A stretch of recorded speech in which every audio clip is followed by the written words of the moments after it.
বেলা ঘুম থেকে উঠেই বাইরে বের হয়ে যাচ্ছি, আর বের হওয়ার জন্য আগে তো কিছু প্রিপারেশন নিতে হয়।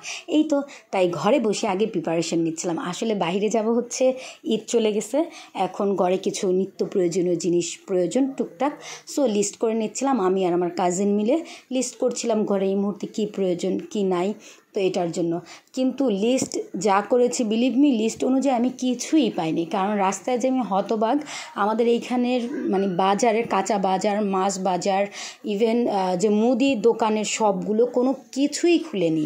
মানে রাস্তা যে অবাক। আমি তো বিশাল বড় একটা লিস্ট করেছি, কারণ ঈদ উপলক্ষে ঈদের কেনাকাটা তো হয়েছিল।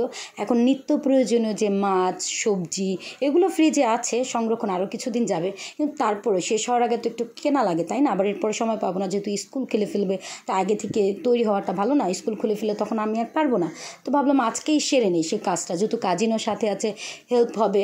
তাই বের হয়ে গেলাম, এই তৈরি হয়ে আমি, আমার কাজিন এবং কাজিনের ছেলে, আর সাথে হচ্ছে আমার ভাতিজি, বের হয়ে মুসা কাকার দোকানে চলে গেলাম। আলহামদুলিল্লাহ, এই জন্য আলহামদুলিল্লাহ ব্লেসিং মনে হচ্ছে।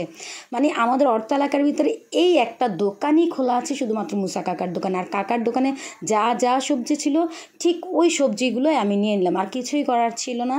এর চাইতে মানে অপরচুনিটি আমার কাছে আর কিছুই ছিল না যে একটা আমি চুজ করব। তবে যাই হোক, আলহামদুলিল্লাহ কাকার দোকানে সবসময় ভালো সবজি পাওয়া যায়। আমি অলওয়েজ কাকার দোকান থেকে সবজি কিনি, কিন্তু মাছ বাজারের এখানে যে দেখি একটা মানে কোনো মাছই নেই, আর যেই দুইটা মাছ আছে সেই মাছগুলো অলরেডি আমার ঘরে আছে, ওগুলো আর কিনে আর কী করবো। তাই কি আর করার, প্রথমে যেই মায়ের জন্য আমি আগে আম কিনে নিলাম, কাঁচা আম, যেহেতু আম্মু পাকা আম খেতে পারবে না। রিসেন্টলি ডায়াবেটিস যারা আছে, আপনারা চাইলে কিন্তু হয়তো পাকা আম খেতে পারবেন না, বাট কাঁচা আম খেতে পারেন, ওই জন্য ওইটা নিয়ে নিলাম। এবং জাম, এখন জামের সিজন, যেহেতু জামটা প্রচুর পরিমাণে খেতে পারবেন, আর এখানে কোনো লিমিট দরা বাঁধা নেই, তাই 1 কেজি জাম নিয়ে নিলাম। জাস্ট দুপুরবেলা আমাদের ঘরে এমনি একটা ট্রেডিশন, দুপুর 12টা বাজবে, একটু টক জাতীয় কিছু হবে, আর জামের সিজন যেহেতু চলছে, তাই জাম কিনে নিলাম 1 কেজি। ভালো ছিল জামটি, দেখতে কিন্তু সেই টেস্ট ছিল। এবং মানে জামটা দেখে আমার তো লোভ মানতেছিল না, আমি কখন ঘরে যাব আর কখন এত সুন্দর একটু ভর্তা বানাবো টেস্ট করে। এর মাঝে আবার ভাগিনার জন্য মেডিসিন প্রয়োজন, মেডিসিনের দোকানে যেয়ে দেখি মেডিসিনের দোকানও খুলেনি। মানে টোটালি শক। আমাদের এরিয়ার এখনও মনে হচ্ছে কারো ঈদ শেষ হয়নি, একটা দোকানও খোলা পাচ্ছি না, না মানে কোনো দোকানই না। যাই হোক, ঘরে এসে জামটা দেখে এর ভিতরে কাকি চলে আসে, তো সবাইকে বললাম যে আজকের এই টুকটাক কেনা বা টুকটাক মানে যা ছিল ওইগুলোই নিয়ে আসছি।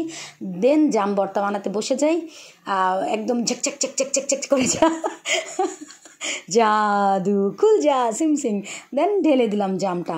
তারপরে কাকি তো চলে যাইতে চাইতেছিল, বলতেছে কাকি যেও না, একটু খেয়ে যাও, টেস্ট করে যাও, বলো কেমন হয়েছে। দেন কাকি খেয়ে বললো, আর মা খেয়ে বললো যে আলহামদুলিল্লাহ খুব মজা হয়েছে। নিয়ত ছিল মায়ের জন্য, দেখেন রিজিকের মালিক আল্লাহ। হ্যাঁ, কাকিও চলে আসছে, এখন তার রিজিকটা এখানে যে বরাদ্দ ছিল, এই যে রিজিক, আমি ওই মোমেন্টে কিন্তু আবার আমের ভর্তা বানাচ্ছিলাম, বাট কাকির চুলায় রান্না ছিল, ওই জন্য চলে গেছে, আর পারে নাই। দেন আমের ভর্তাটা একটু বানিয়ে নিলাম মায়ের জন্য অল্প করে, কারণ টক যেহেতু জাম খেয়েছি, আবার আম, এটা তো খাওয়া যাবে না। একটু লবণ দেখে নিলাম যে টেস্ট ঠিক আছে কিনা, দেন খেয়ে নিলাম। আজকের কাঁচা বাজারের সবজি এটাই ছিল। তবে আমার এরিয়ার মতো কার কার অবস্থা অবশ্যই কমেন্টে জানিয়ে যাবেন।